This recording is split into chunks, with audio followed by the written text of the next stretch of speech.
Ladies and gentlemen, boys and girls, Buckeyes of all ages, you are now tuning into the Boomcast. Introducing first, it's your host, NFL vet, Buckeye legend, Daniel Boom Herron. Accompanying him is the Boom Squad. First up, from the presidential penthouse, we got former coal miner, fitness industry expert, Mr. Corey Gregory. Over here at the Tyler Sports Zone, we have Athens' very own Tyler Treadway. Then we got Philo's very own Mr. Tyler C. Lever. And then, of course, here's the doghouse. I'm the graphic gangster Cole Susak. To my right is the king of Web3 Trayvon the Air. And you are now tuning in to the Boomcast. The Boomcast is brought to you by Max for Muscle and Sam Adams Beer. Let's go to the show. All right, so let me hit you with some stats and facts real quick. He transferred to The Ohio State University after his sophomore season at Air Force, but was ranked third on the star-studded Ohio State defense with 84 tackles in 2004 and ranked second with 82 tackles in 2005. Dog! He was drafted by the New York Jets in the third round of the 2006 NFL Draft. Dog! He became assistant strength and conditioning coach at The Ohio State University from 2011 to 2015. Dog! In 2021, he got the call from Urban to be the head strength and conditioning coach of the Jacksonville Jaguars. Dog! And longtime member of the original MetroFlex Gym in Texas, which is one of the most hardcore gyms on the planet. And on record, I watched it on YouTube this morning myself. 700-pound deadlifter. Dog! On September 27th, 2014, in front of a record-breaking crowd of 108,362 fans at Ohio Stadium, a very skinny golf caddy scholar fan named Anthony Wonder decided to run onto the field into an absolute nightmare of a situation when he was grabbed up and body slammed by our guests that went viral. That was called the best defensive play on the field that day in our 50-28 win over UC, in his first tackle on record since 2005 in the shoe. Dog! Anthony Schlegel in the house! That's an unbelievable intro. That was beautiful. You know, it's amazing how you said that, like the greatest accomplishments that I've had. Like, people know me for that, and then also you brought MetroFlex. Like, I mean, honestly, that's real talk. That's real. I mean, those are the moments that make you, and it's funny because even side nugget on that body slam. I mean, people don't realize, like, when I was getting the body slam, and we're strength coaches, and like I was getting my MBA at the time at Fisher College of Business, so I was doing the working professional / regular MBA, because I would train dudes from 6 to 10. Yeah. Then I would go take a class in the middle of the day. Jeez. Then I would come back and train dudes from 2 to 6, and we'd have practice, and then I'd go to night school. Yeah. So the last thing I'm thinking about is tackling some random dude. And I had the worst job of all strength coaches at the collegiate level, which is the assistant strength coach that does special teams. There's a get-back coach. The get-back coach job sucks. Because you're telling coaches, as you guys know, like, they're on the field. Like, why are you on the field? And then the guys who don't play are inching up. Like, what the hell? You ain't even getting in. Right? But the worst job of all time is it literally is the strength coach that's responsible for special team substitutions, because at college level, you have 100 dudes that are on the sideline, so they have like 30 different punt blocks, right? Punt team has to be punt team. Like, you don't mess up punt team. You don't mess it off kickoff, maybe a couple positions. Punt return, nobody really returns anymore, so you can get guys in. But punt block, you're going to have 30 different punt blocks to get all these kids that don't play potentially into the game, right? Because they have to. Yep. And so now you're trying to get them, and if they don't go out there, Urban's just going to melt your face off. You're just like, so I'm counting, right? And I had 3 guys on offense. They happen to be on the field. I'm like, okay, those are my guys are there. Because I did have my face got melted off one time because a kid ran on the field late. And it wasn't even my fault. It was the position coach that took him. I had him ready. I wanted to fight him. Anyways, so then I'm like, and all of a sudden, like, standing there by our head strength coach, Mick, and he's this guy, I don't even know what's going on. He's running toward me. I look at Mick, and he's like a Western PA guy, West Lib guy. And he looks at me, and I look back at the field, and I look back at him, and I swear he just gave me like the eyebrows. Like, what are you going to do about it? I'm like, I don't. And then all of a sudden, man, it's annihilate like, boom, him. just flip the switch. shoulders over knees, knees over toes, speed to power. Nice. Wrestling background, lateral drop, boom, take them off. Hell yeah. So, Hey, researching you was amazing because I'm looking at all this stuff, and some of you got some of the best pictures too, like the Jets pictures, like all neck. I mean, all neck, bro. That was so disgusting. Yo, so what I was going to say is, whenever I think of football guys, immediately the ideal football guy, Anthony Schlegel, pops in my head. I wanted to take us back. How did when did you know you were a football guy? Oh man, that's a great question. I knew I was a football guy. Growing up, my dad was a college and high school football coach, and I was probably 5 years old, and it's like, hey son, go introduce yourself to this coach, and I'd introduce myself as Anthony Schlegel, fullback. That was my name. Nice. Anthony Schlegel, fullback. Nice to meet you. This is amazing. Then NFL Films came out, greatest hits. I don't remember, like mid-'80s, and I learned about Dick Butkus. And then it was Anthony Schlegel, linebacker. And then I was 51. I was like, here we go. And I loved contact. Now, again, I wrestled. I played baseball. I played football. But, I love football. I love all sports. I love the work that is required to be good at all sports. And the only thing that's great about football is the physicality of football. Wrestling is at a different level as far as one-on-one, tap somebody out, just take their will because you're physically more dominant or you're in better shape, or et cetera, technical.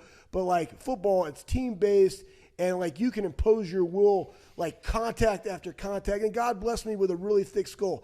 I don't know how thick it actually is. It's not very big. I wear a 7 1/4. Yeah. Right? But, some guys, their helmets are huge, right? Zeke has a huge head. But it is. It's you're looking at my head like, that's what it was, the neck-to-head ratio. Yeah. There's some science there. Thick cylinder, big traps, Traposaurus, out there. Facts. That's what you got to do. I guess what? I don't even think I had a documented concussion, though I probably did. I was well hydrated, and I trained my neck. I remember that's right. As you should. First off, it was normal for us to play with concussions back in the day. Yeah, back in the day, it was just you got your bell rung. Yeah, just whatever. Go. And again, listen. It's good. They take caution. All right. But here's my caution: hydrate and train your neck. Boom. That's the quote of the day already. I was well hydrated. I trained my neck. Well, I kid you not, man. My dad. We had there's some great story. My dad, he was crazy. And he still is. He's 78 years old, just got a pacemaker. He's still coaching high school football. He drove to Dubuque, Iowa from Dallas, Texas. It's 14, 16 hours to go interview for a head high school football job. I'm like, Dad, what the hell are you doing, bro? Awesome. You might die. You driving up there. You know what? Kudos, because he's not dead. He just loves it. So anyways, we used to drive, and we had a single cab Chevy pickup truck, and he would literally, we're just driving, I'm listening to country music, and he would just hit me square on his front of the head, and then neck, it was neck train, manual neck right there in the bench seat. And he would hit me from the side, and I would just do that, and he was like, good. And then that's real talk. It's real talk. That's hilarious. Yeah. And then one time, in that same truck, again, these are the stories. This is amazing. So I'm probably 11 years old, and I wrestle at this tournament called the Tulsa Nationals, and it's a huge tournament. There's 130 kids in your bracket. And I was actually seeded, and I'm from Texas. That doesn't really happen. And I ended up going 7-2, and I placed top 6, but I should have I should have been in the championship. And I kid you not, man, that old man, he poked me in my chest, told me how soft I was, and that I was soft because I didn't I ate a quarter pounder of cheese with nothing, plain. I couldn't eat the special sauce on a Big Mac. I was all picky, and my mom, it was this whole spiel. There's probably a lot of underlying things going down. I will say this: he made me eat a Big Mac with a special. I was like, this sucks. Anyways, after that ride, I became a killer. And I was like, you know what? You want to poke it? I just started bringing them dead bodies, right? Hey, you brought this out. You thought I was soft. Okay, look at what I just did to that kid on the mat. Now he's bleeding all over the place. They're saying I'm this, too physical. There you go. Just because you maybe eat that quarter pounder with special sauce. Yeah, Big Mac specials. I didn't have. But that was a real shift though for you. But listen. you know what? The beautiful thing is, like, my dad knew that. I mean, like, growing up, my wrestling coach, he was an ex-Marine. Like, inside the circle, I'm probably like, 8 to 12. Like, we would have like little gloves on that aren't legal for boxing, and it was like don't leave the ring, and we would just stand in there and like fight, like no headshots, but like fight and like pummel and do things to get the kid out of the deal. Like, that's what we did. So I could handle that. And as you go through, and we all have kids, like, I think a problem that a lot of parents makes, and even coaches make, that's the art of coaching, is every kid is different. You got to meet them where they're at. Right. And I was the type of kid that I could handle tough love, like that, like the kids would cry. I could handle that. My oldest son, no. But I figured out what motivated him. Yep. And it was, he likes to train with his buddies. And then and it has to be accessible, and he has a plan, and he's seeing improvement through consistency, right? And then he's also seeing his genetic potential kick in, right? And he's like, oh man, yeah, this is why I need to do what I do, right? That's very different than my daughter, who just loves to train. And then my youngest kid, he can't stand it at all. So I'm like, I'm not going to fight that. When he's ready, I will smash. He will need to be smashed. But it's like smash. It's just. But you got to meet them where they're at. Facts. But you also got to understand and know them. My oldest is the same way as you're talking about your oldest. And then once I got him in with his buddies, it was a wrap. We saw crazy emotion and strength. Right. And all that. It is. That brings them. Again, we were raised very different. I mean, I walked into MetroFlex Gym at 12, and it was.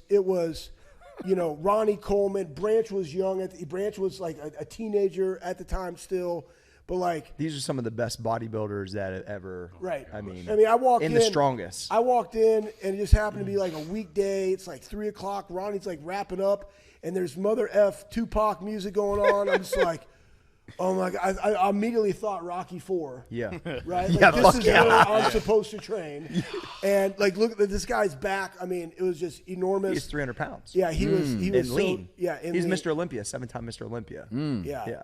Maybe 8 times. Maybe 8 times. He beat Arnold. But That's he is just, anyways, like that. But that was again, it was about the environment for me. Yeah. And so then even by the time I turned 14, my parents got tired of driving all over for wrestling. So I was driving the minivan at 14. I'd go to MetroFlex Gym in the evening, right? They got tired. So it's like, you just driving. So I'd go, come back to drive. So I would go up there and train. And it was like, but I'm just training with Brian Dobson, who owns it, who trained Ronnie. And he's training me with, a client of his that's an adult. I'm just getting bumpy, man. Like, there is no gap. There's no gap. Whereas if you think I'm just fucking driving the minivan at 14, getting bumpy with adults. The fuck, you know what you're like. Question about the minivan. I'm sure you had a nickname for the minivan. I didn't have a nickname for it. I do remember it, though. It was like it was a Mercury. It was like that forest green. Yes. The green. I don't know why that was so popular. Yeah. And it was funny because, like, I don't know why. I know why they let me drive it. They retired. I was the last kid.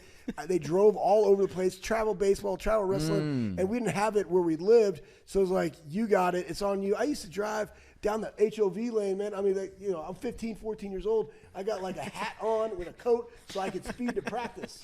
The HOV lane, man, right? Let's go. Here we go. Whipping the minivan. That's terrific. Football guy. But if you think about that, right? Like, would our kids be able to be dumped in to an environment of just adults and go attack and dominate, right? Like, but it's just different, man. You were able because of the things that you were kind of because your dad's doing neck training as you're driving. Right. He was a high school football coach, that right? also is part I was of it. around his high school kids all the time. That's like, true. Awesome. It's like you're just used to.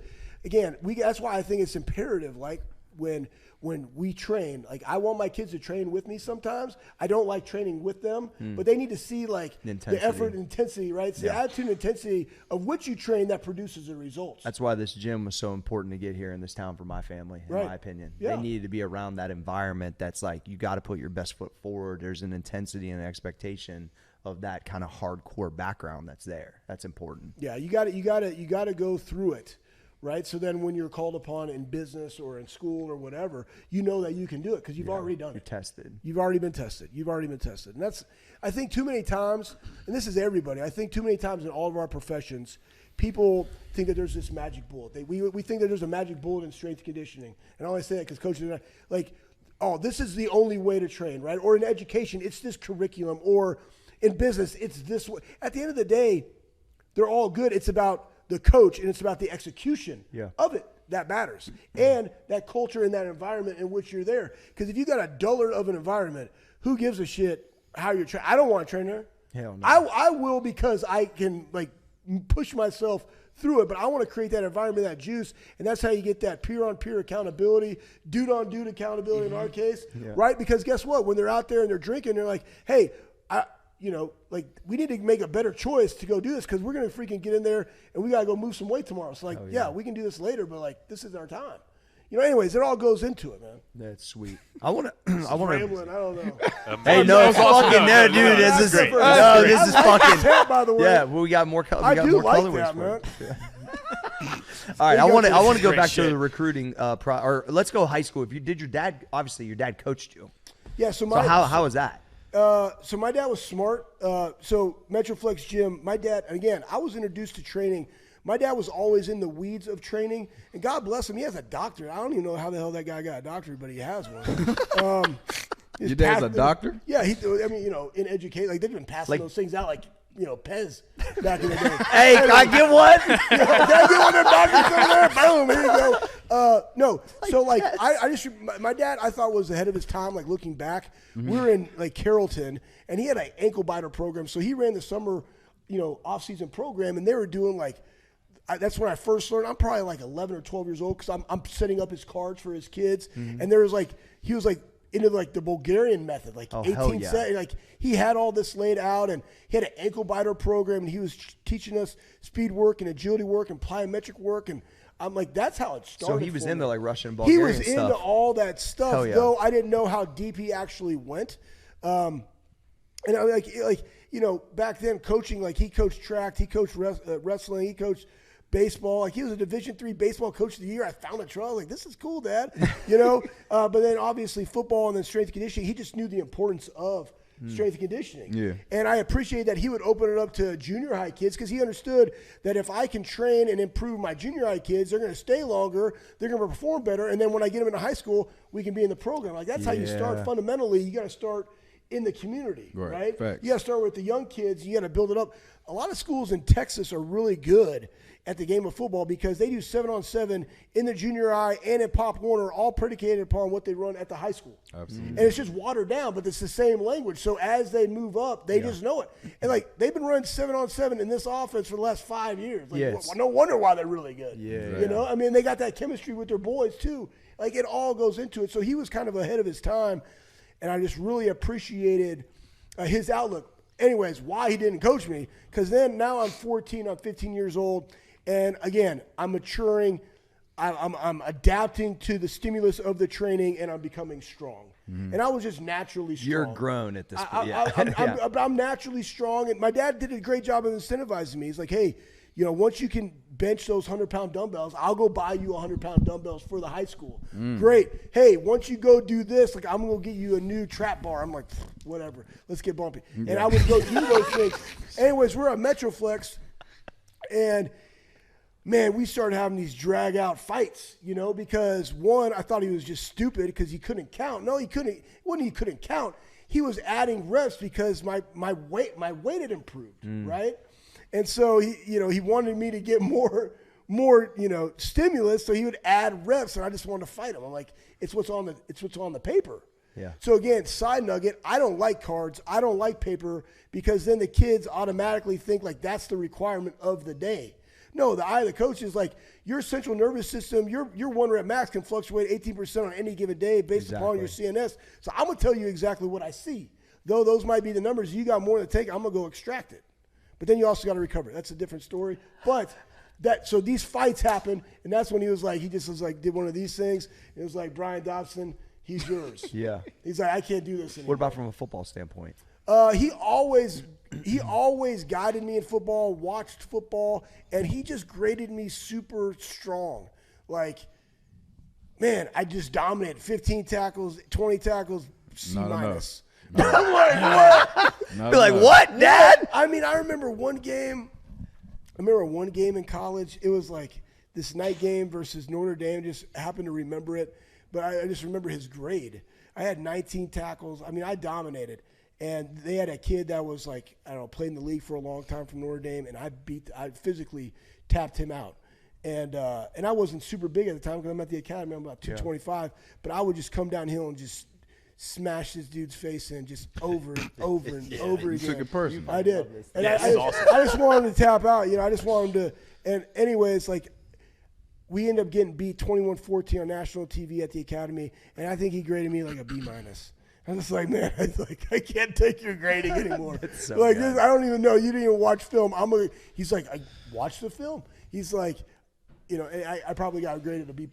Yeah. So he was off a little bit, but he's like, no, this is what I saw. And sure enough, little turd, he saw it. So, yeah, man, he's just. That's so good. How did you end up? How was recruiting? We always usually talk about that. How was the recruiting process? Like, you obviously ended up at Air Force. Was there a lot of schools looking at you? What was that whole kind of thing like? It was different back then. I mean, so this is late 90s, and this is when camps started to become a thing, right? And you would go to a one-day, you would go to back then it was you go to a Notre Dame camp or an A&M camp, and you're there, you're in the dorms. It's kind of those type of camps, right? You go to an FCA football camp. And then they'd have one-off camps to go do combine training type things. But, that was it. So I also wrestled. And I was a state champion wrestler. I won nationals my junior year. I got second my senior year. I should have won it. Now, that was actually a battle. It was an all-state linebacker who won state at 189 the year before versus me, who was an all-state linebacker who won 215 the year before. We met in the finals. Though, side nugget, 3 weeks prior, I broke this guy's upper jaw and had his tooth stuck in my knuckle and had surgery on it. So I was basically wrestling with one hand. Jeez. But it still is 3-2. Anyways, I didn't get a lot of camps. I didn't get a lot of looks because I wrestled and then I transferred high schools after my junior year because they wouldn't let me wrestle.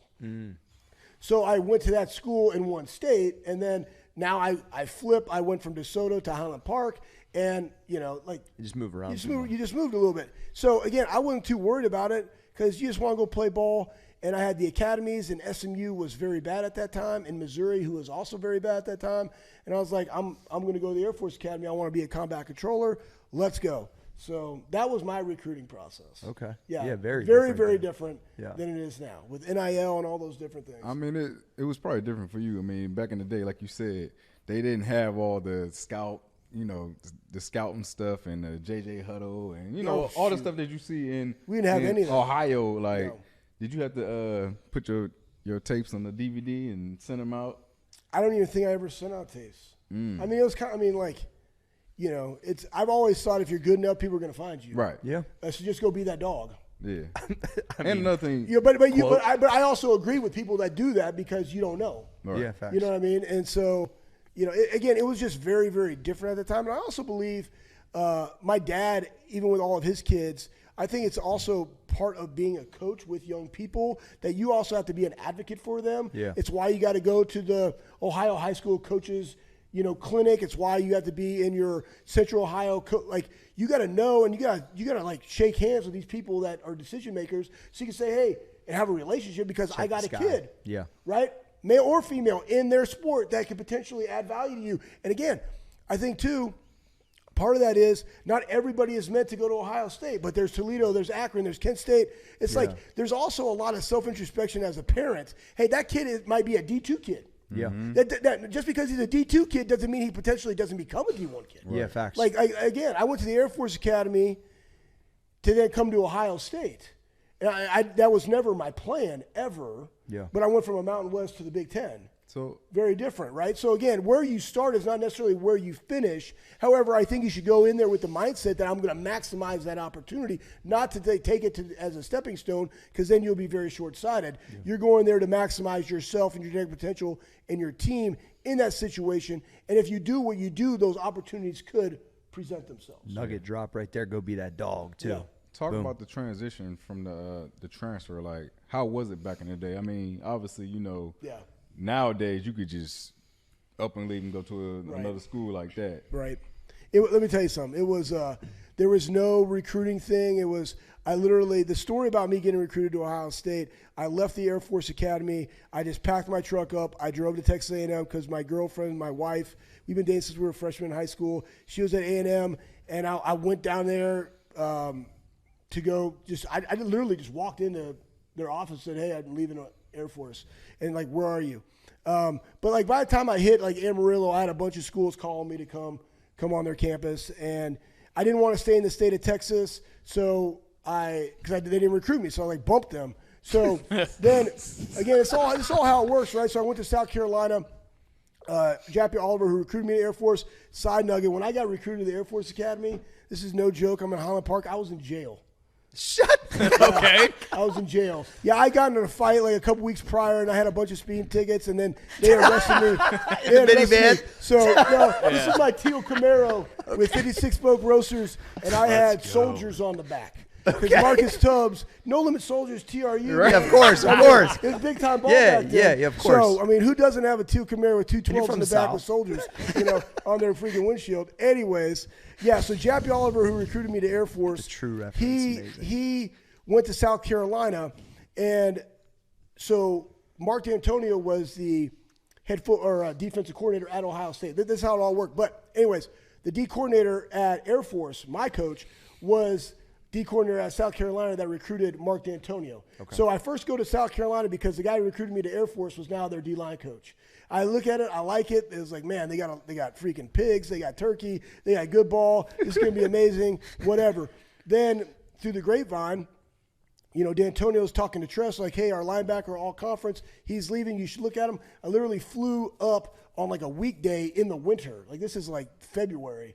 And the rest was history, man. It was like, because Dino actually went to West Point before he went to transfer to South Carolina.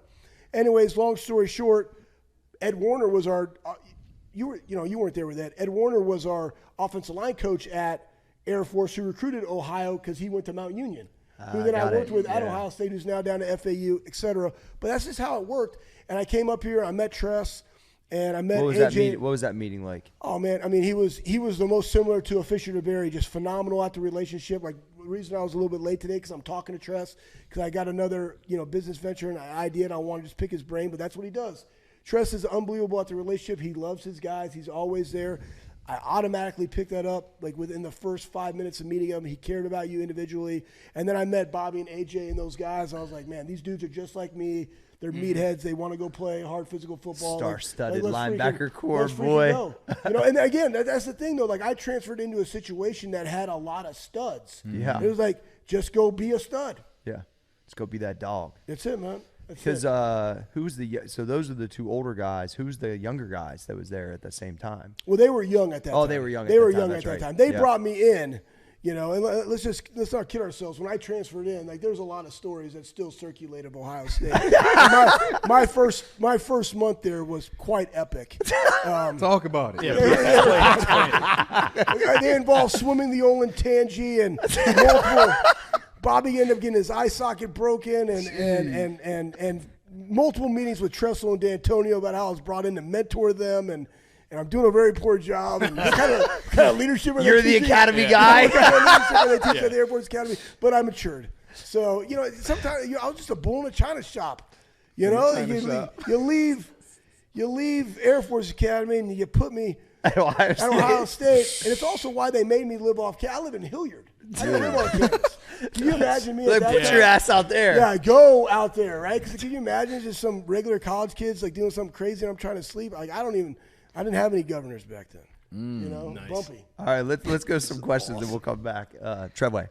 So when you walk in this room and you're like, all right, I'm surrounded by some dogs, what's that competition like when you guys are battling on the field? Because you have to get along with each other. Clearly, you guys got along. Yeah. But how was that competition? Was it all good, or was it you guys get after each other? Well, I think here's the thing, man. Like you have to be confident in yourself, right? When people feel, what's the word?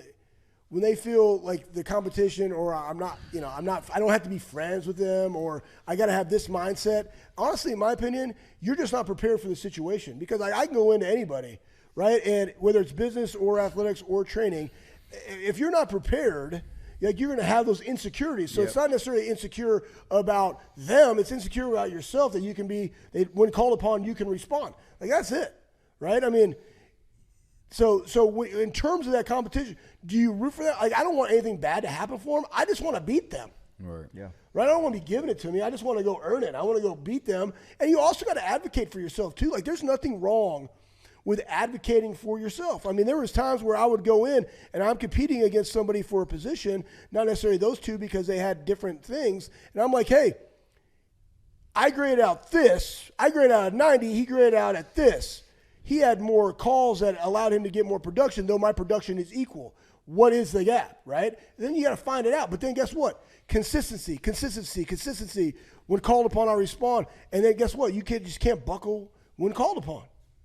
So that means you're always ready. Got to show right? up. You got to be on tilt all the time. And I think that's also why Urban was so good at what he does. Like you were always on tilt, even as a coach. What I appreciate about him as a coach, though he would say like hardcore things to you, he made you the content expert of your area. Yeah. What's wrong with that? Because, again, you go look at the coaches that have left Urban or a Kirby or a Saban, right? Like they all know and understand that it's not personal. It's they're pushing. That's how they potentially push. Again, guess what? Don't worry about it. Just go be the content expert in your area. Yeah. You know? That's cool. I'm good with that. So you got to be, and again, we're so, I don't want to say soft, but we kind of are. Like I think you could always do those type of hard things with dignity and respect. Yeah. Right? But that doesn't mean don't be hard and don't expect greatness out of all your people. So in those moments of competition, it's like, hey, man, I want the best for you because guess what? At some point, we're going to all be on the same field. We're trying to accomplish the one mission of the day is that's to win a football game. So regardless, because like if I go out there and then you go in after me, guess what? I'm going to communicate what's going on because if not, I'm leaving my other two dudes out, right? Like you got to go set the front. So, hey, this is what I'm seeing. Boom, they're in this personnel. They're going to be running this stuff. I'm seeing a tight split on this backside, which means they're doing this. And you communicate because the mission is greater than the individual. Mm-hmm. You know what I mean? Fucking banger answer. Banger. Tyler. That was terrific. Yeah. So yeah. I'm curious to know. So out of all your time as a college player, both at Air Force and at Ohio State, maybe what were your top 3 favorite venues that you played in? And then also after spending time then as a coach, what were your top 3? Did they change as your time as a coach?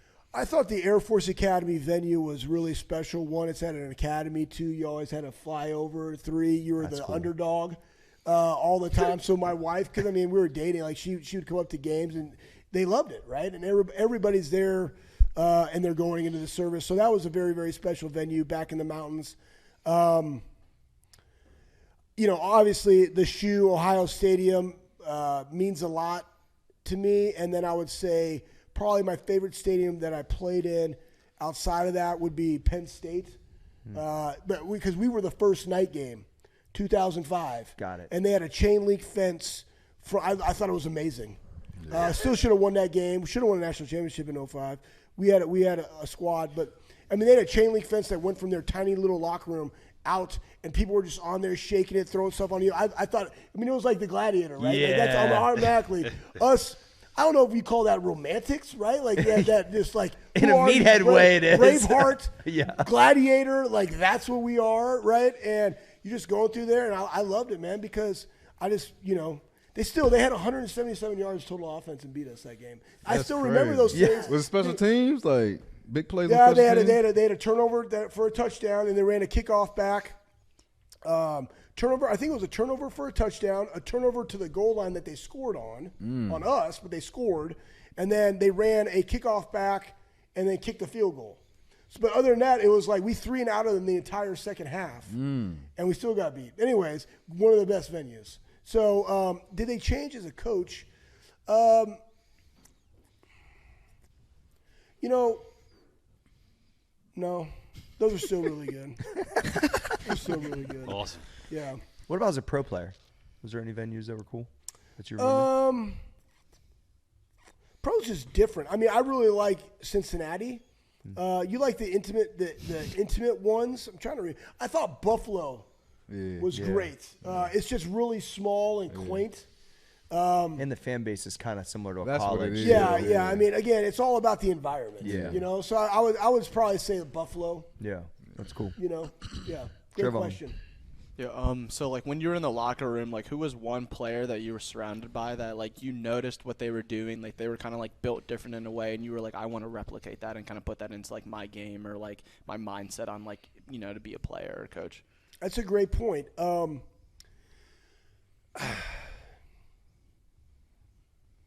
don't know. I don't even know if I ever looked at that. And I always say that because I think you're just you so much. Like I built up these things, right? Because you got to remember, I started playing football when I was in 5th grade. So I built in my routine of football and wrestling from the time I was in 5th grade all the way to the time I was a pro. And I would say I probably, like I knew myself too. Like I would get in there and I would take a nap, and then I would get in the hot tub and I would stretch a little bit and like foam roll and stuff. And then but all the while I'm listening to the Braveheart soundtrack. Because it was the Braveheart soundtrack was amazing. It was the calm before the storm, right? Like I don't want to get too juiced up. Like a lot of people are like, I'm like, why? It's like you're just blowing your load like that. I'll tell you when you need to go blow it. Like the first drive, bro, on that guy's face. You know what I mean? That's right. You know, it's facts, right? So like, why are you getting all hyped up 3 hours before a game? I don't even know. So I use that time to take a nap, get my mind right, and then I would go over my tip sheets because I was responsible. Again, I'm just looking over them. I studied them all week. I had a ton of preparation. I knew exactly what was going on. That way, when I had something that's different, because you're always going to get that in the first 2 series, that way we could adjust. I could articulate to my coaches what I'm seeing. So that's how I went through it, right? I'd actually like do all that stuff, take a nap, look through my tip sheets, walk around, get dressed. AJ's the same. AJ's just quiet, like he's just like chilling, like, and you're around those guys because we play the same position. But you don't need to worry about other people's stuff, right? And then as a coach, it's more along the lines of I had a checklist of how I was activating certain guys, right? Like how am I activating my running backs, my tight ends, whatever, who's body tempering.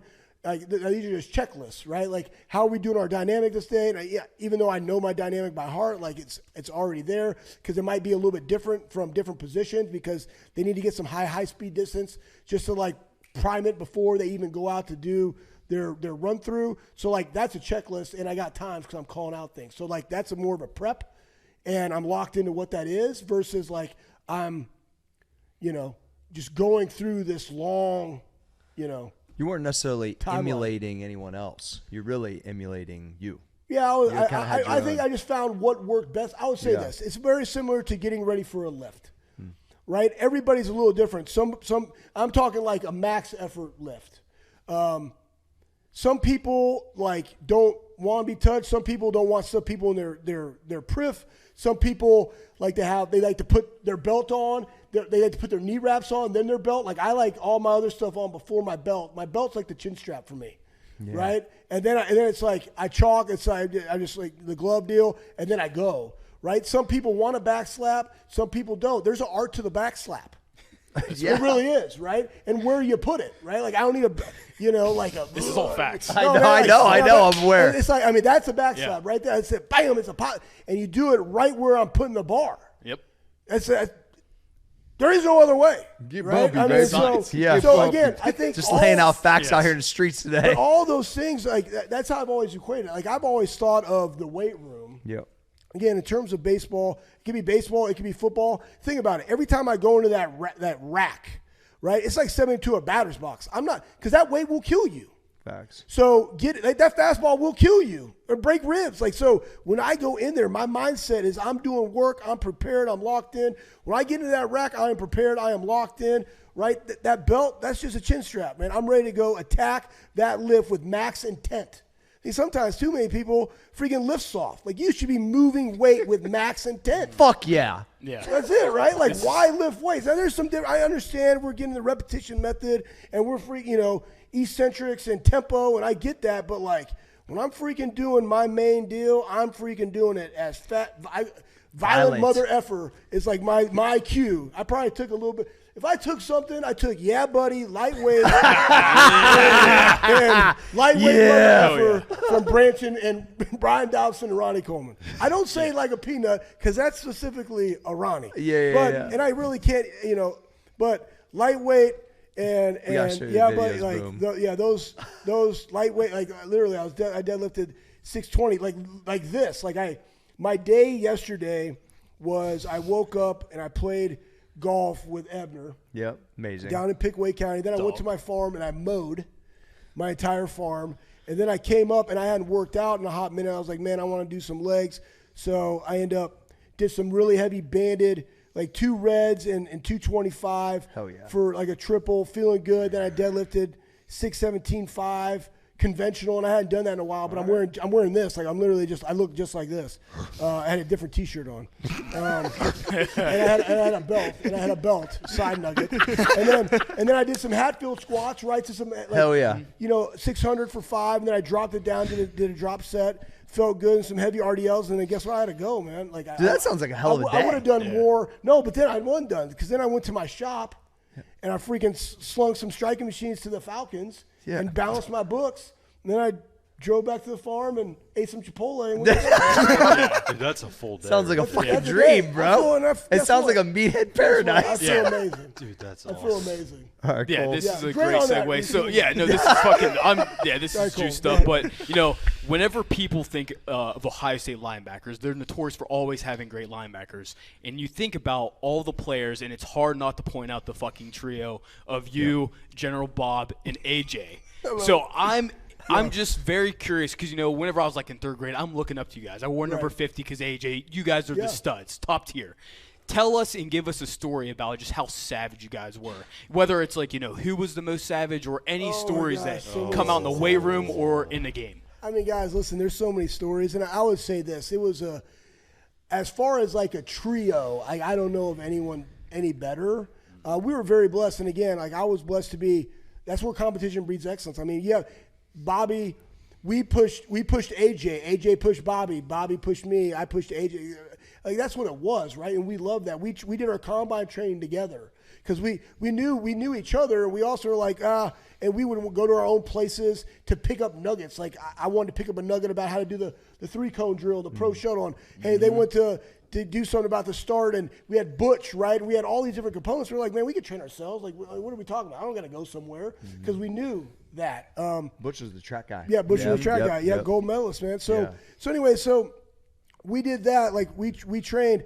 I mean, savage-wise, like, Any in the huddle game time. Oh my shit. gosh! Yeah. I mean, Bobby. We would, there's so many. Like well, before games on Friday nights, we would always watch like a vintage '80s movie. Okay. Right, Okay. like at the hotel, we'd always watch a vintage '80s movie. We love Chick Harley's Rockin' '80s volumes 1 through 5. Side nugget: Chick's the D coordinator at Arkansas State right now. Anyways, like we would listen to that when we trained. We trained all the time together. I remember one time I shot a squirrel out in the parking lot of the Woody, and I put it in Bobby's locker. They were talking about how I go hunt and I don't kill anything. And I was like, bump this, and I smoked it to a tree about 30 yards away. What'd you use? I put it in just my bow.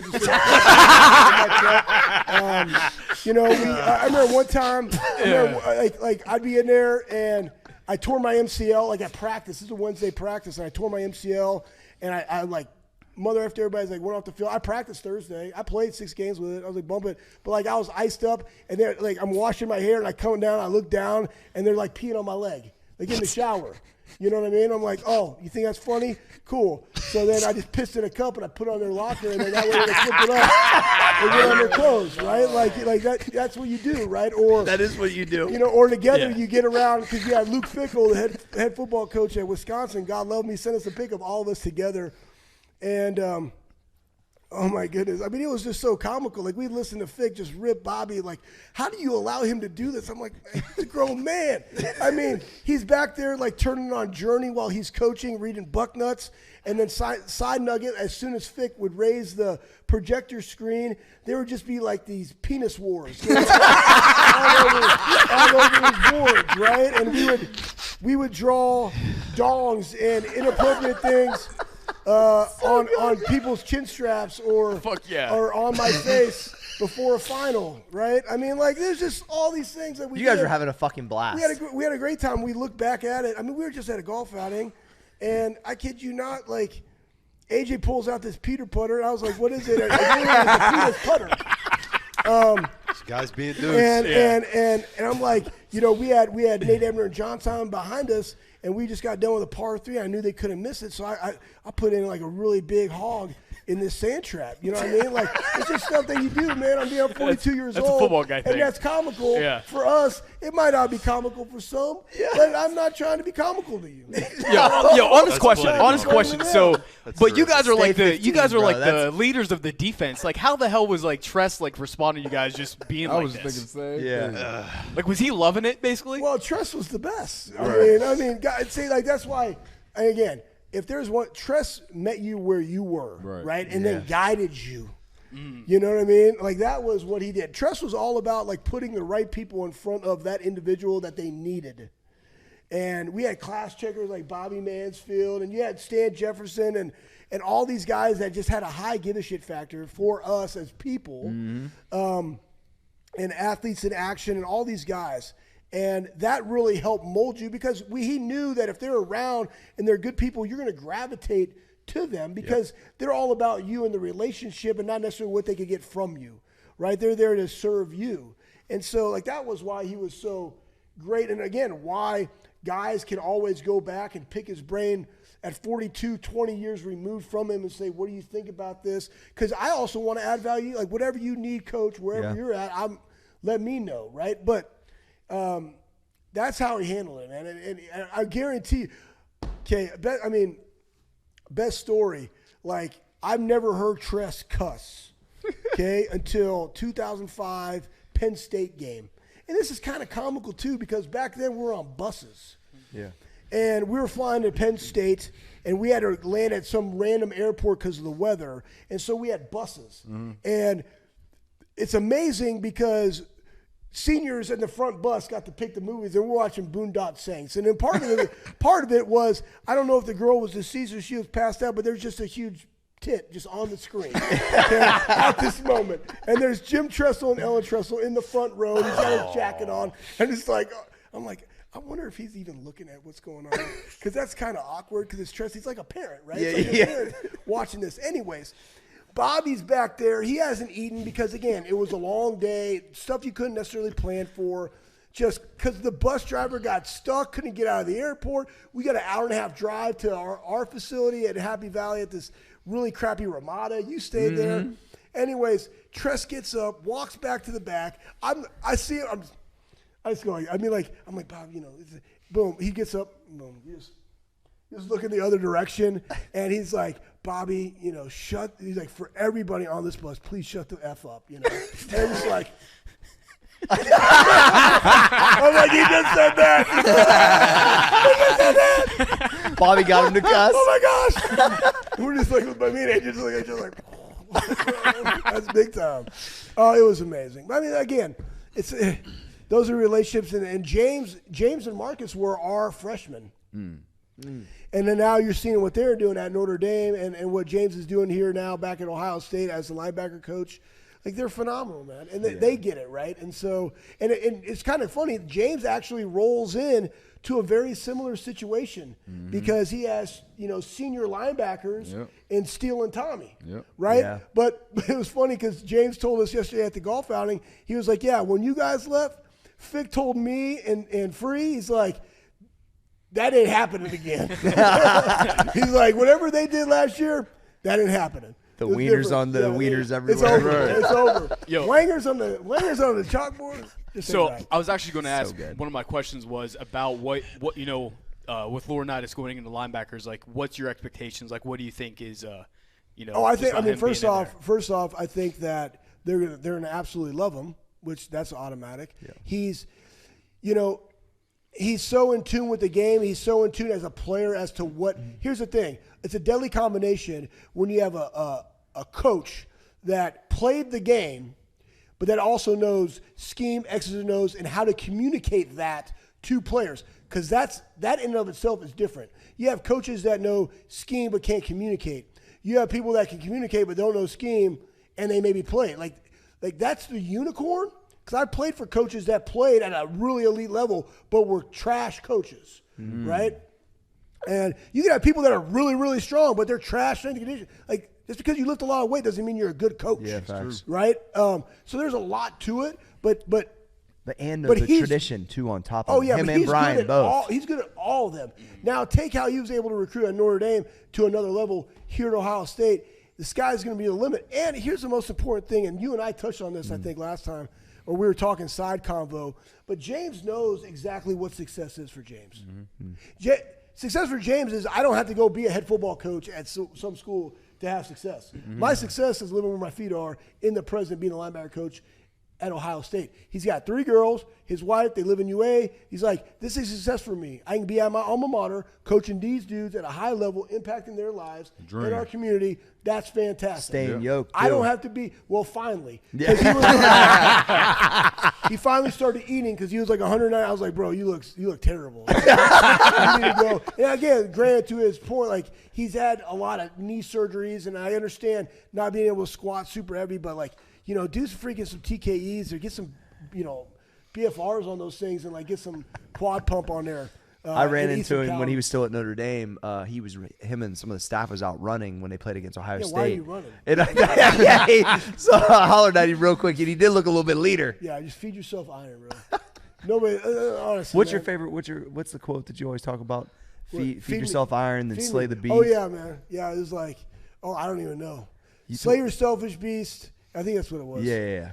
Slay your selfish beast. Feed it to the good beast, and then feed it iron. There it is. That's what it is, right? But yeah, James just needed more iron. Again, there's a happy medium to cardio. Yeah. But like, guess what? You're not going to be gas station ready, Waffle House ready, being all skinny.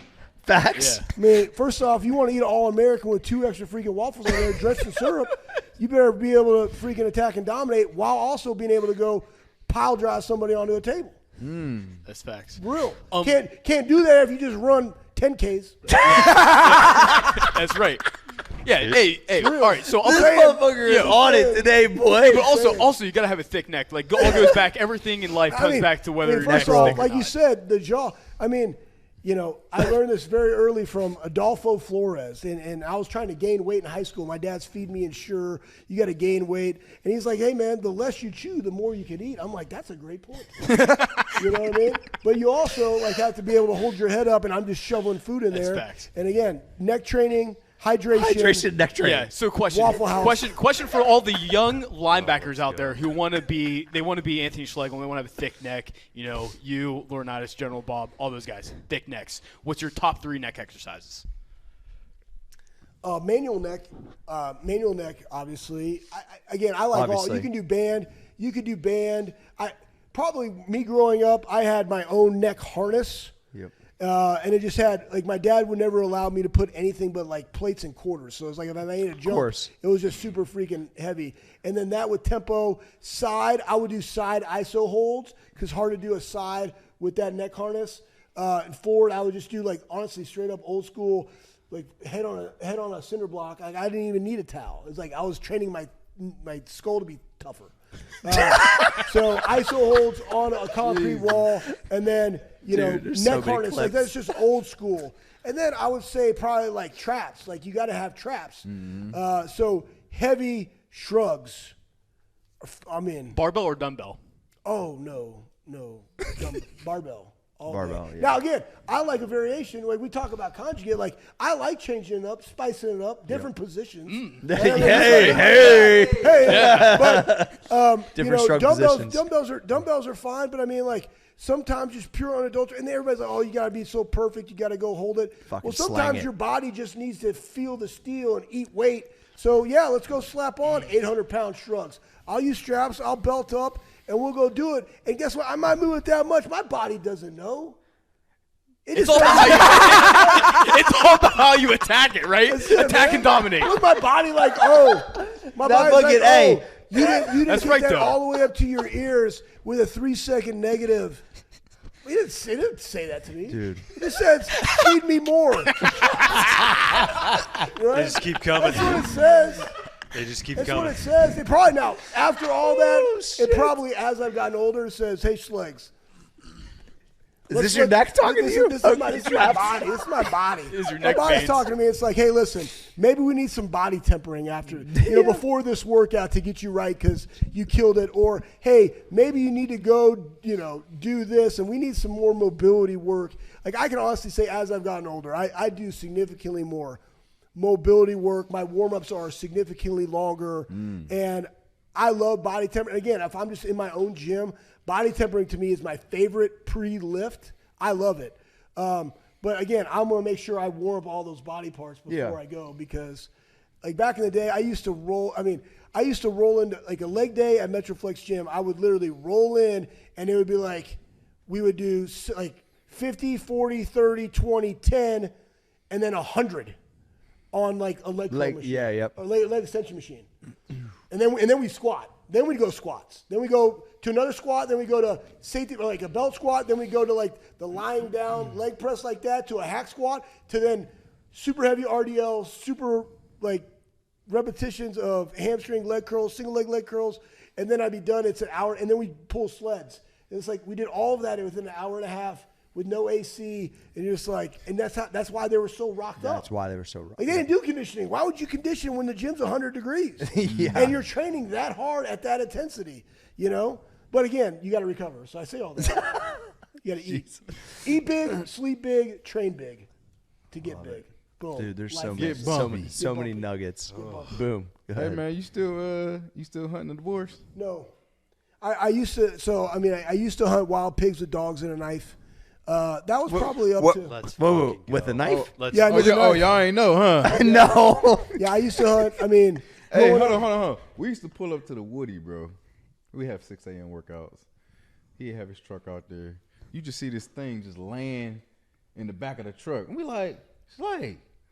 He like, yeah, I just, when killed the pig or whatever this morning. I'm like, That was not that deer. I didn't kill any pigs up there. I did. I shot a doe, and I was teaching our young interns, ATs, and strength coaches how to process a deer on the back of my tailgate at the Woody. At the Woody. whatever it was. Yeah. It was something that, Well, so hog hunting, so MetroFlex, so Brian Dobson.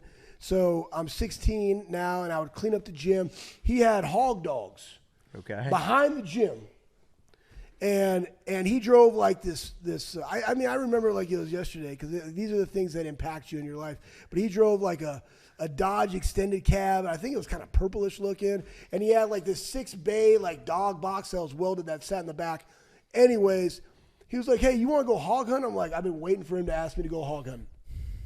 But again, didn't carry a gun. It literally is with a headlight and a knife and your dogs. Okay. And so I'm 16, and he's like, well, I want you to load them up in the back. And you got like hounds. And again, we hunt them with like blackmouth curs, catahoulas, plot hounds. He had like this blue tick that was open on trail. That's a different story. But, he had a pit bull named Maximus. He was a freaking animal.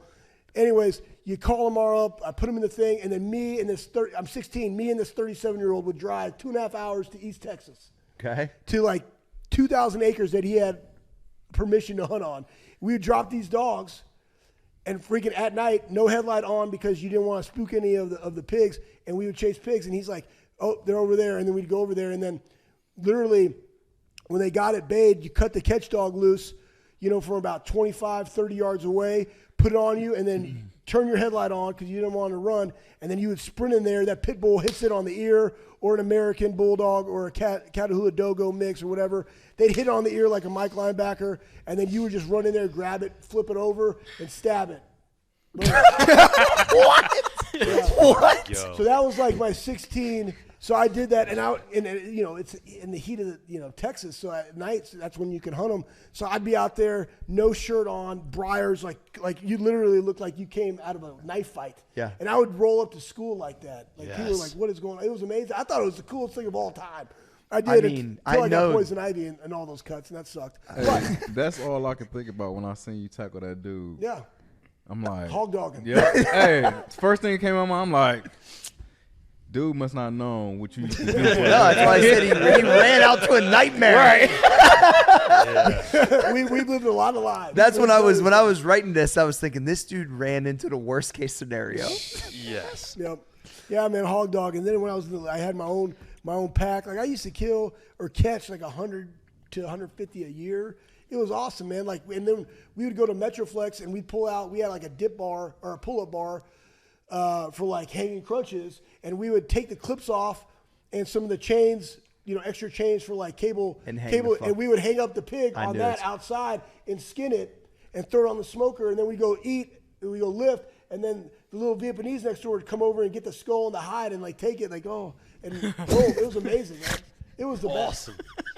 These are like things you can't even try to make up. No, like they're know what I'm real. saying? They're real. Different breed. It is a different breed. I don't even know You're what- like, I Different ran breed. after the pit bull ran into its ear and I just stabbed it. Yo, honest question. And then you'd cut the ear off, right? And then they would Okay. just eat it. It was amazing. And then they would just throw it up the next day in its kennel. I was like, my God, man. Yo, do your kids know about like this? Oh yeah. Listen, They my love kids, my kids are probably somewhat embarrassed about me. By me in my full No, they're not. Schlegelism. Yeah, but when when they they get love it, older, they love though, it. they love it and they know how epic their And dad is. I would say this. Here's the biggest lesson that I think me being this way, right? Like this is authentically me. I think that it's given, especially my daughter, a sense of security in her own identity. When I'm like, listen, I don't care what anybody else says. Like I'm like, you're beautifully and wonderfully made. Like that's it. Like that's your style. You make your style your style. You don't worry about what other girls think. Like you just treat all people with dignity and respect. Outwork them. You're blue collar. You're corn fed. Like that's it. with it. So I think that has helped them. Right when they see dad, it's like my dad's that. Like that's my dad.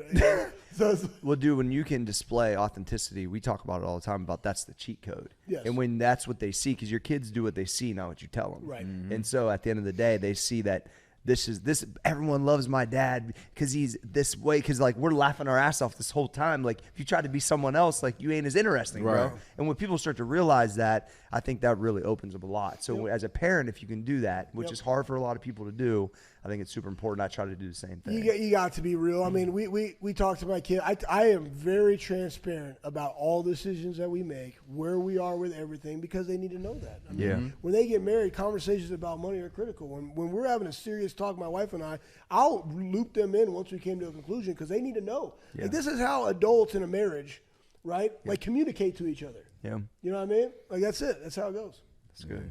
Boom. What you got? Communication is everything. Yeah. You know, and I think we definitely learned that from playing sports. You know, and just always having to communicate and just be open with everybody, so everybody can be on the same page. Yeah, just treating all people with dignity and respect, understanding that there's other things that they're going through that you might not know. That's empathy.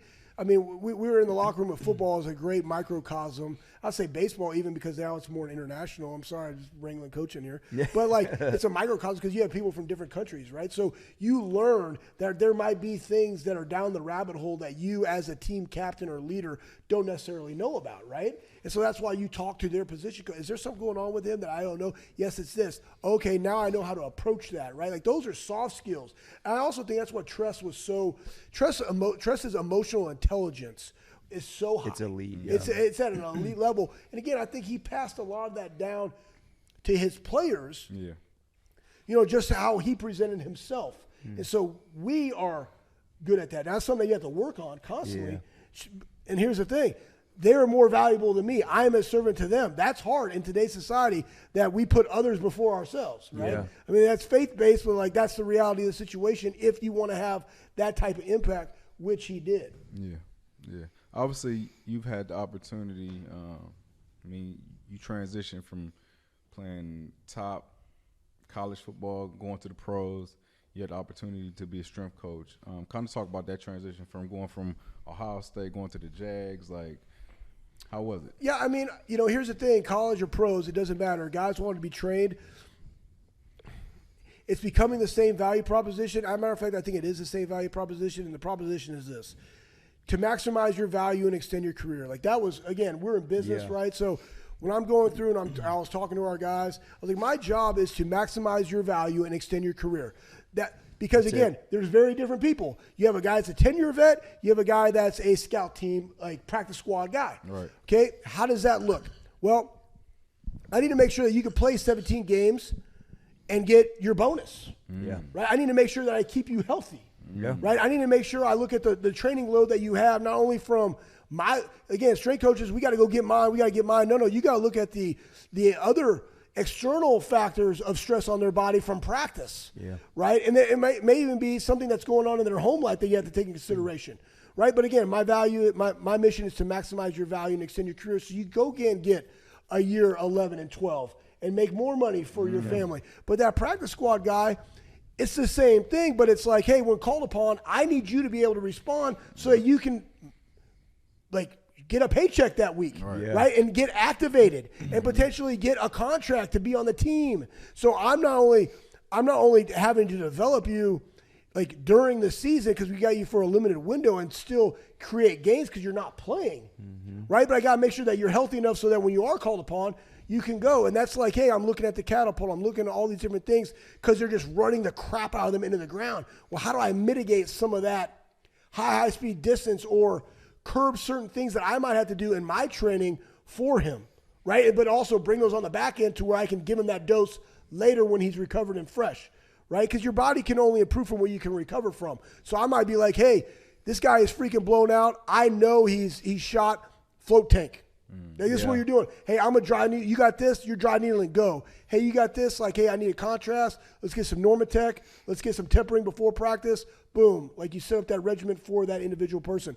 That's maximizing his value and extending career, but he's also giving a good look to the guys that are playing. Yeah. Right? So I mean, it's circular in that regard, and that's the exact same thing now that you see with NIL, transfer portal, college football. You're going to have guys coming in from different things that you have to acclimate, and when they show up, my job is to maximize your value, extend your career, because let's not kid ourselves, that extension of your career might not necessarily be at Ohio State. And guess what? That's fine. Because honestly, success is not, I played at Ohio State. Success is, to me, did I maximize my genetic potential in that area? Period. Right? Because again, you might be D2, you might be D1, you might be NFL, but did you maximize your value? And did I help facilitate that for you so that when you had to perform, you were at max capacity? And I think if we don't think about it in those terms, I like that. Right? Then you're missing the boat on what it means to be a coach. Honestly, what I always say about my lifting is that I'm going to squeeze every ounce of that what I got. I'm going to go through every option to get the maximum amount of strength for my body weight. It might not be world championship elite, but for me it is. I know that when I squatted that weight, that's everythh I fucking had. That is success for you. Correct. Right? And I think people miss that a lot. Yeah, they miss it. Everybody's looking at what everybody else has. Yeah. And I think you need to come have some self-introspection and say, what is success for me? The other day, again, I'm deadlifting.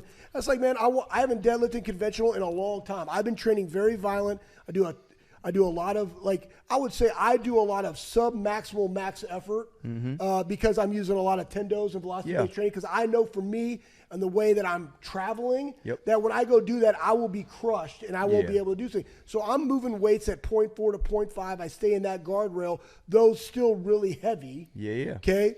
And I do a lot of dynamic work because I want to feel twitchy like that. And I also do some – but that's success for me. I deadlifted 620, 617 and a half. I know that I probably got 650 in there yesterday, but then I wouldn't be able to go work, do that, wake up the next day, go do those things because I have responsibilities. It's that balance. And again, that's success for me. I don't need to show anybody about it. I just got to be about it. And I'm good with what that looks like. You don't got to tweet about it. You just got to be about it. That's it. Though I like it. And again, I think people too also, why are they tweeting about it? Guess what, bro? That's how they get eyeballs, and that's called marketing. And our dynamic has changed as to how marketing changes. I'll probably tweet about it. Yeah, you should. I mean, that's the thing. I'm just fucking with you. Sometimes I just miss it. Right? I'm like, hey, this would be cool. I just did this. Oh, you posted? Fine. I'll probably tweet you this clip. All right, Tyler. So last week on the Pat McAfee show, AJ Hawk said that you, Carpenter, and himself used to have body fat percentage competitions where you would compete you would send it to each other. And I'm not saying AJ said he won, but he didn't say he lost. I'm sure he said he won. Hey, listen, we're talking about that. Just go look at my pictures. Okay, go the Google and look at those pictures, and you can tell who won the body fat contest. Because you're rocked up right now, bro. No, I'm not. I appreciate that. I need to get on your busy diet. That's for sure. We'll use that clip too. Yeah, please tag. I got it in you. there. I got you. Because again, I think it goes back to like what do you want, right? Yeah. Like what do you want? I want to feel good, look good, but I also got to be disciplined with that, right? And that's. I want people to be like uncomfortable when they see my abs. Yeah, that's like, what I'm oh going. my gosh, like is that real? That's what I'm going for. Yeah, right but now. you know what though? Like, is it real? Yes, but the thing is, like, everybody kind of wants those things, but they don't want to do the things that are required to get it. Yeah. Exactly. That honestly, like, let's not kid ourselves. Like, that's at the end of the day, everybody wants to throw 90. They want to throw gas. But like, do you really want to do the arm prep? Do you really want to do, the back work and the explosive work and then bullpens and constantly tweaking technique to get better release point and to be able to sit in a chair and drive and do some of that? Like, do you really want to go do all the things that are required to do that? The answer is no, because you'd rather go do other things. And guess what? Those other things are fine, but don't get pissed off because they make you uncomfortable in that regard, right? Yeah. So, like, oh, that's fake or that's real. Like, no, you're just not about it. That's okay. Yeah. I don't say nothing about you and your softness. Nah. Sea lover. That was great. So on a little bit more of a serious note, you mentioned somebody like Tressel, held in such high esteem by so many people, but somebody like himself that you mentioned his emotional intelligence. So for some of those guys, no matter if it's a player, if it's a young man, a young woman, if it's a coach, no matter where they're at, if there's somebody that's a little bit harder and doesn't naturally have that self-awareness and emotional intelligence, how do you think, and does it change like person to person? How do you think that those skills can be at least communicated to those and soften the barrier to entry? That's a great question. Great question. I think that one, it's done through action, right? Love is an action, right? I think the emotional intelligence is a component of love because I love other people more than myself. So therefore, I value them more than myself. Therefore, I can empathize and I can have those soft skills. I think, again, you also got to understand why is the person that edgy? Because, again, having a background and context for everybody goes a long way because that's probably a background issue, right? And then so I think it's consistency over time, seeing you do those things, that they will start to resonate in themselves. Why do they do those things, right? So, like, my youngest son does not want to train, but guess what? He sees his brother and sister and their friends training. So he's starting to get like, hey, I want to go do something. So I'm like, sure, buddy, let's go do it, right? And that's how you ooze them in. And same thing with, the soft skills. That's, to me, it's like, hey, why don't you come to this? I'm doing a meeting and we're talking about certain things and they can see you, or I'm going to go do this charity event, or I'm going to go do a food bank, or I'm going to go do whatever. Come along with it, and then you explain to them why you're doing what you're doing. I think, again, we are this way because of our experiences, and I think they just probably haven't been exposed to those experiences, And if they're just like, this is what I am to be that you can't do nothing to change it, right? I think sometimes we could try to force that issue, but it's not an issue to be forced. Like, they got to, because if not, then it's fake. Yeah. And people see through fake. So Great that's a great question. Great answer, too. Yeah, thank you. Tremont. Yeah, so like when you got done playing football, what was the process like where you were trying to like kind of take that passion that you had for football and put that into a business? Oh my gosh. Was it hard for you to find some sort of like a business venture that was, that you were passionate enough about like football then to put that into, and like just like kind of what was that process? That was a like gret for you? question. You guys have had great questions, by the way. Yeah, we're a really great this podcast. is a big time. You should shout out all your friends. I know. They're great. I mean, so to your point is, I got done playing in the NFL in 2007. I got hurt. I had to sit out 2008. Then I played in the UFL, Florida Tuskers. Shout out. Yeah, shout out.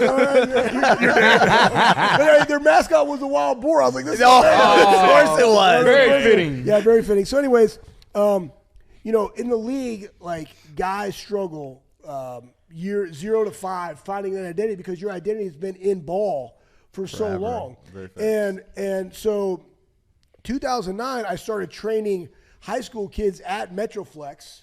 People were like, hey, will you train my kids? I was like, sure. And I made it a business. And I trained myself. That allowed me to go play in the UFL. I was like, oh, I can still play. Like, well, I'll go do that. I was bridging that gap.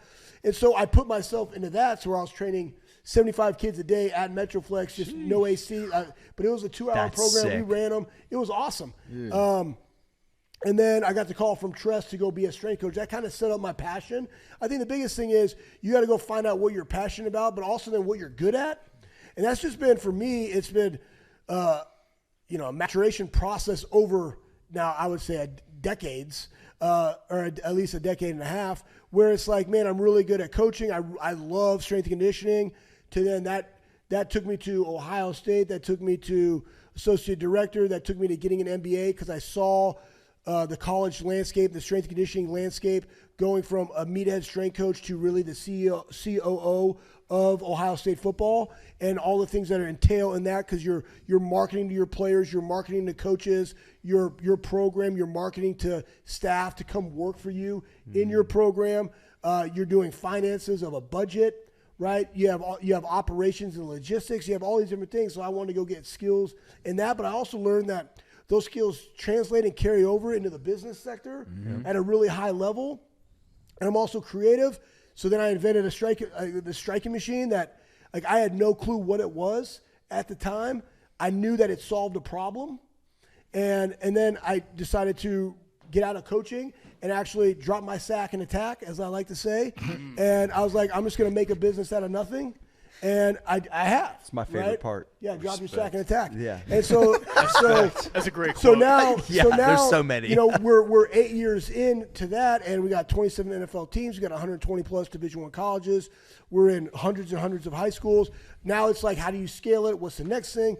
So you figure out, right? In business, what am I really good at? I'm really good at seeing a problem, creating a solution, and then executing that. But then once I've got that execution, I actually want to go on to the next. So it's like, what are those roles? And that role doesn't necessarily mean CEO, right? So again, like we were talking about James, right? What is success? Like, is it I got to go be a head strength coach? Yeah, for me, actually, no. I would rather like be the guy that's in the weeds, looking at the data to maximize those people. Though I want to be compensated because I'm gonna help you recruit and all these other things. But like, I don't necessarily need to be the guy to be the guy. Yeah. Right. And same thing in business. I don't need to be a CEO to be the guy to do the things that I'm really elite at. And I think that's a great point, finding out what it is that you are elite at. Because like I literally, all I want to do is be elite. So I gotta get rid of the things that inhibit me from being elite. You know what I mean? So in my own business, it's scale, it's cost of goods sold, it's manufacturing. So how do I create ways of streamlining my manufacturing process to allow just-in-time inventory to then give me a product to where I don't have to make it, but it's still a great product that my guys can assemble, and I've reduced my costs, improving my profits, because it's all made in America. Well, I mean, that's what I'm trying to solve, right? So then when I'm that, boom, just press play, right? Grow distribution and press play and be the fulfillment center. Now, side hustle money. You know what I'm saying? Then go on to the next. The whole concept of being elite doesn't have to mean a certain role or position is I think, a really good point for a lot of people, man, because they think, like, I just really know – I think part of it is knowing your authentic self. Like, me and Tyler just talked about this yesterday. Like, I remember when the first business started growing and there's more operational stuff, and just realized that's not really what I do. Right. And I definitely don't do it elite. Yes. You know what I mean? But I can get customers – great results, which helps with great retention, which help with motivate. Like, I'm elite at other stuff that contributes to, so that guy can be elite at that. And I think that because you're maybe a founder or a position in a certain company, a lot of people think they have to be this, but I just wasn't that. And I knew it about myself. You know what I mean? And so it's like, I think the sooner people can be like, okay with that, you can be elite in your lane, like at the highest level. Right. But that's hard though. I think especially in the startup world, like where I thrive probably the most, or businesses that want that execution, that creativity, that's probably where I love to live. But I think it goes back to, so I was talking about, like, you got to know what you love to do and what you could do at an elite level and how you can add value. And I also believe that there's a combination there, right? Like, everybody wants to be specialized. And I think, like, I've been talking to a lot of politicians lately. There's politicians that are great at politics. No. There's a lot of people that are great at politics. There's a lot of people that are great at policy. Yeah. I actually think like the unicorn of that is somebody that is great at that 70% great at politics and 30% great at policy, because they know enough to be dangerous at policy and know how to fluff through the crap. to make sure that they can execute that, but are also really, really, really elite at the relationships and what it means to inspire, influence, and instruct and invest in people to get them on your page, right? So, like, that's the unicorn. I think that that's kind of the unicorn of where I found myself. I'm really good at seeing a problem, create a solution, but I'm good enough in operations, marketing, and sales that I know how they all tie together. And so it's like, in doing so, like, I can add value there because I know what needs to be done. I just don't want to be the one that does those things. Yeah, well, and as an entrepreneur, you're really forced to do everything at one point in time just to Yeah, I mean, it's just part of the business world. Yeah. But you find out what you love. Correct. Right? Yeah. So great question. All right, I'm going to go to football. Football. So, yeah, back to football. So, this is kind of unheard of. I don't think in my 25, years of life that the Buckeyes have lost to Michigan back-to-back years. Yes. So, what do you think the Buckeyes need to do this year to make sure it's not a three-peat? Man, bro, I mean, it's a bad deal. I think Ryan Day actually touched on it. He was at our golf outing because it was an alumni football golf outing. Were you there? You were there. I was supposed to be there. You were supposed to be there. I didn't make it, though. Yeah, soft. Anyways, so here's the thing. No, I mean, driving from better Michigan, drop your sack in the tap. Yeah, I get it. I get it, man. So I would say this. I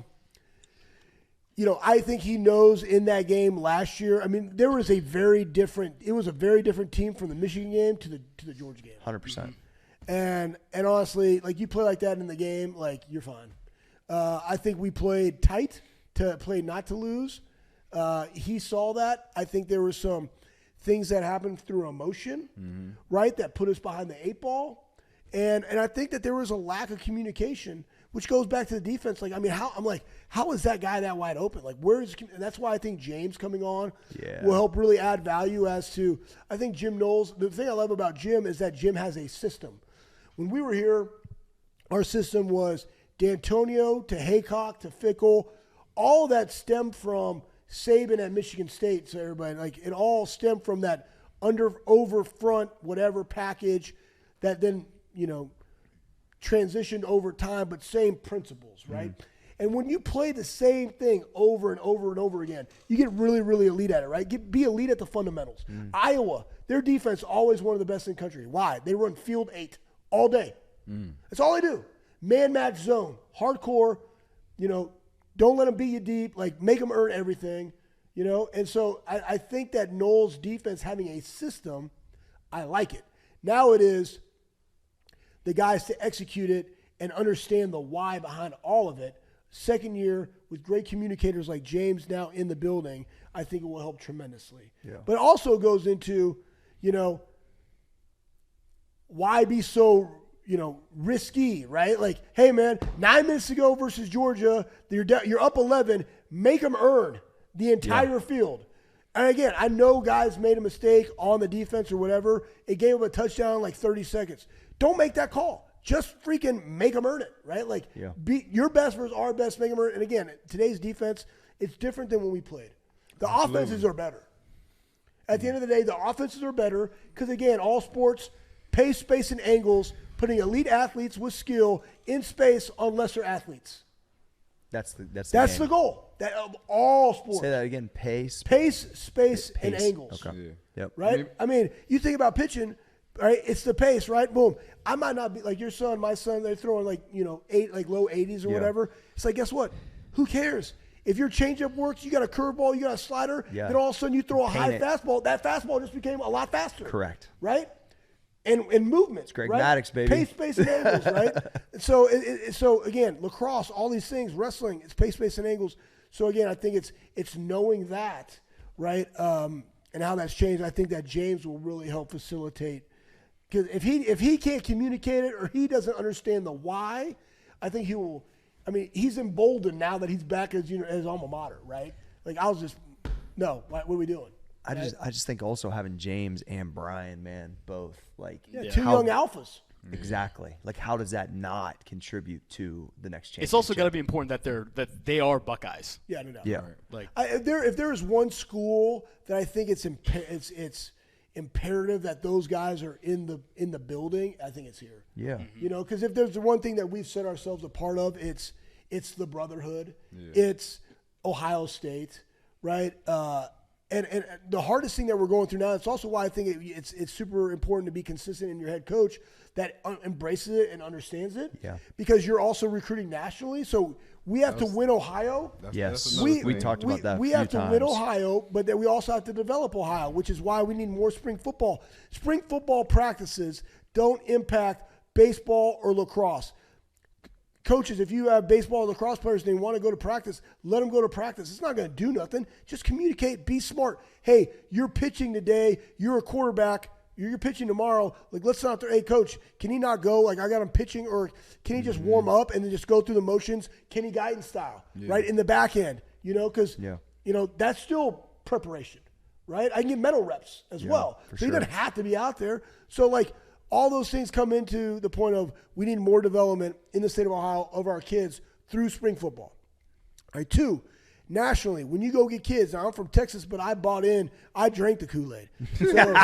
So when you get kids from Texas and Cali and all these other areas, like your culture, your system, the foundation has to be set up to where they come in and embrace what it means to be a Buckeye. Right. Yeah. You know what I mean? So important. And it has to be beyond NIL. Yeah. Right? I hate NIL money before being on campus and adding value. I hate it. I can't stand it. It's crazy. It's stupid. It happens. But I think that like at Ohio State, it doesn't happen at the level of other people because they value you wanting to be here for the right reasons, right? Like you can either lead out of fear, you can lead out of incentives, right? Or you can lead out of the culmination that this is the right thing to do. And when you have that one, right, it's going to stick with them. It's going to move the needle far greater than the other two can. I got a question about the coaches. So obviously you were around two greats being Tressel and Urban, and it's like we talked about emotional intelligence. You talk about Urban kind of keeping everybody on their toes. What's another point from each guy that you've carried on or learned that made a real big impact on you? Okay. I also had Fisher DeBerry, a Hall of Fame coach at the Academy. Okay. And throw him in but there no, too. but same thing. Very good at the emotional intelligence. Very similar to Tress. He was good at seeing he was great at seeing the fits, right? Like, hey, this guy is a fit at the Academy, meaning like, got it. Like where he could plug and play. He embraces the Academy. Like, you can just go recruit kids, but they also got to be a fit. Yeah. Right in the NFL, that's why people have great careers or not great careers, because it's all about the fit, man. It's kind of looks like draw sometimes. It's where you end up sometimes. It is, man. It's about the fit in the league. That's 1. 2, Tress. We talked about emotional intelligence.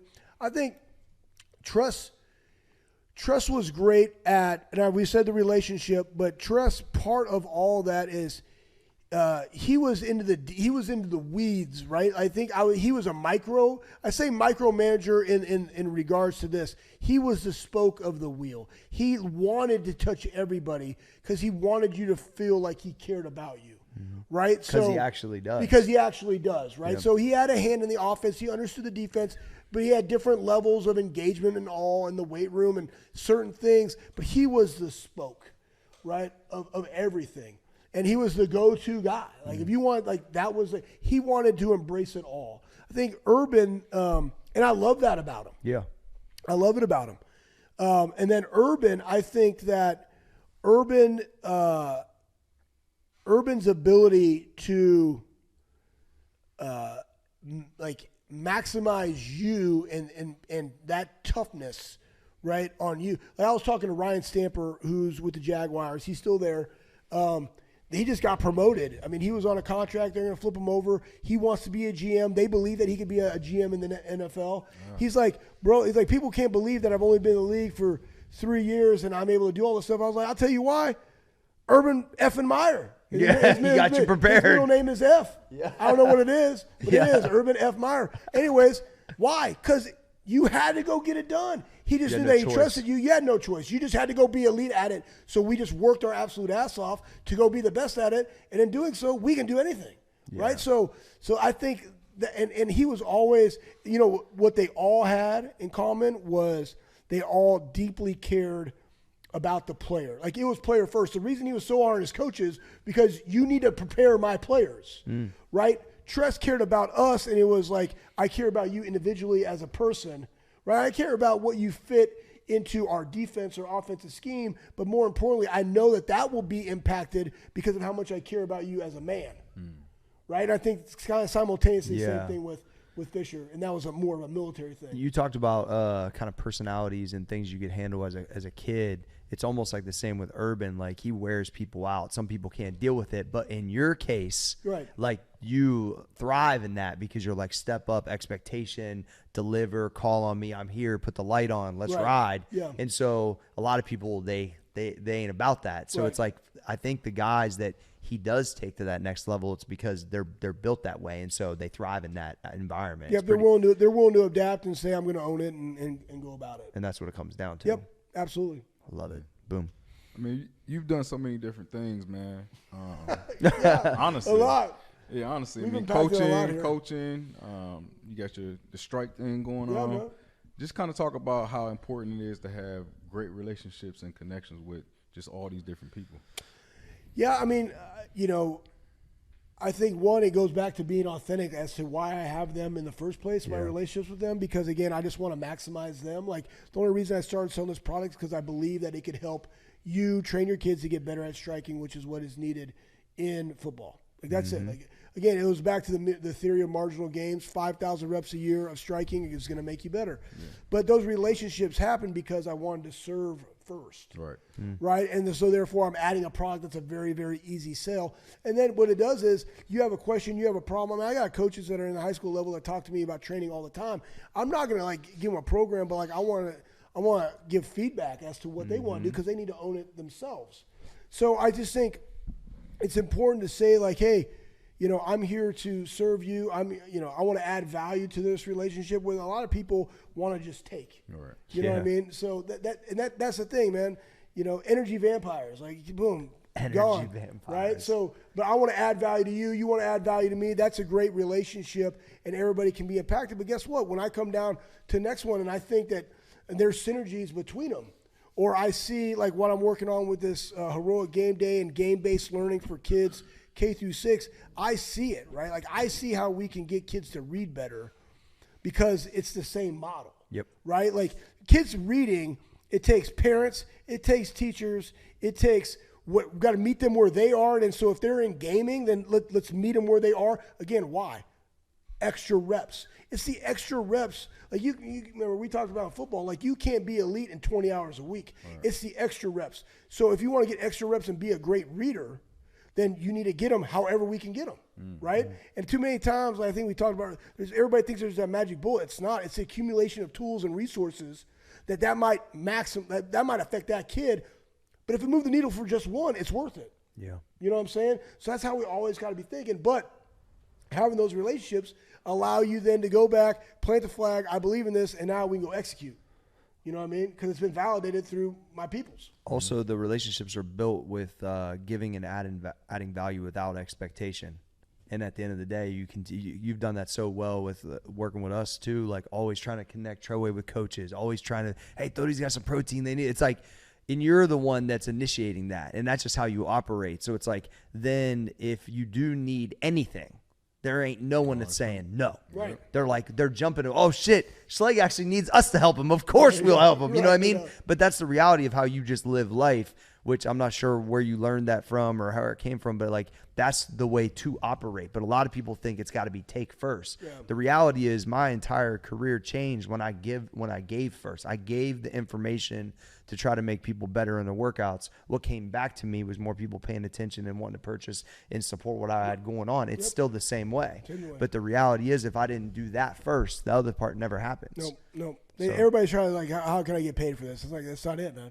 Yeah. It's relationships, it's serving, and then the side, right? The benefit of those could potentially become monetized. For sure. And guess what? You're way happier when it's that way. It's not about how much you make. I mean, that's the problem, right? Everybody's success is the cars you drive. My farmer at my farm told me, paint don't pay. I said, my man, right? It's like, why do I need a new diesel truck? You don't. Like, that car doesn't mean anything, right? I like to work out in jeans and boots. I mean, just, because you wear shorts or Lululemon all the time, like, that doesn't mean you're stronger than me or you're more prepared to work out. Probably means they're definitely not stronger than you. I would like to say that I am, because I could train in any state and get ready, get bumpy, and regardless of what I'm wearing, right? So yeah, you know. But you're absolutely correct, man. You got to be a servant first, and you got to be willing to connect, because I think the other thing too is by us serving. I would say this for me, and it probably goes with you too. That's how idea generation actually spurs on for me. And I see other people's problems or where they're trying to go, whether it's distribution or articulating a value proposition, and it will come to me like, oh, that works for this. You know what I'm saying? So because of the dialogue, because of like solving problems, you yourself become better at solving problems because you're able to see it from different capacities. Yeah. And I can say, honestly, I learned that strength coaching, there is no great – they should write a book. Like everything I needed to learn, I learned as a strength coach, because it is chaos. You're literally training 12 guys, all on a different plan, all completely different type of people that have to produce great results in an hour and 5 minutes. You know what I mean? It's like, go. Yeah. And it's loud. You can't hear yourself think. They can't hear themselves, and everybody's like, well, they should put the less radio, bump you. You know, I want more music. I have no stereo in my headphones. More cowbell. More cowbells. Yeah. You guys have anything else? I'm good. This is good. juicy, tremendous. You got anything else? I'm good. Hey, Anthony, this was amazing. No, this is great, guys. This is awesome. I love it. How can people support you? Where can they find you at? What's the best platform where you're interacting? Like, I don't know. Tweet. Is it Twitter? At Schlegel Valley. Is that what it is? Yeah, that was. Spell it out for the people. Yeah. SCH. They go like this. SCHLEGELVELIE. Hey. Schlegel Valley. Yeah. That name came from a song from a movie called The Players Club. Yes. And that was Flaccavelli. Yeah. So good. Anyways, so that's on the old Twitter, or just like, I think the Anthony Schlegel on Instagram, whatever. Good. Yeah.